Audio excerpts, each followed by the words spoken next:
it's one of those days you don't want to do it, right? You're just exhausted. I had plenty of those. So what are you doing mentally? What were your strategies? It's true. I mean, regardless of if you're training 7 hours a day, 6 days a week, or you work at an insurance company or a clothing store, or whatever it is that your job is, or just in life, we're all going to have those days where we wake up and we just want to say, I quit. I don't want to do this anymore. It's too hard. It's easier to just throw my hands up in the air and walk away.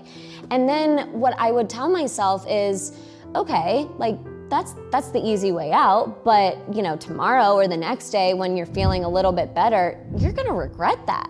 And so growing up, my mom had this rule, and this has just stuck with me for the rest of my life, regardless of, you know, doing sports or business or just in life. I would come home from the gym sometimes, and a lot of times in tears, telling her, this is just too hard. I don't want to do this anymore. I hate gymnastics. You know, I'm in pain. I really just don't want to do this. And she would say, okay, that's totally fine. Like, you don't have to do gymnastics anymore.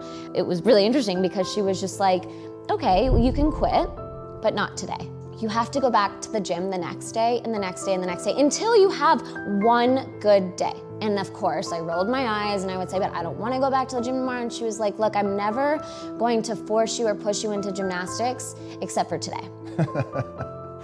And you can quit after you have a good day. So, you know, and some days this would be 3 days, 5 days later, and some days it would be the next day when I would have a good day. And because moms always know when we have a good day without even saying anything, I would come home and she would say, okay, great, now that you've had a good day, you can quit. We'll enroll you back into public school, find another activity that you want to do. And, you know, I would look at her and say, I don't know what you're talking about. I never said I wanted to quit. So the moral of that story for me was that we're all going to have these days where it just feels like it's too hard. We don't want to do it anymore.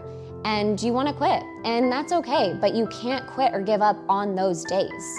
And I tell these young girls that, you know, it's okay if your passion changes, because we're not all meant to have or love the same things, right? We're not all going to fall in love with gymnastics and love it forever or have this passion for it, but you can't change your mind or quit on those days. You can change your mind and try something else if you're having a good day and you just in your mind you think, you know what, this might not be for me, let me try something else.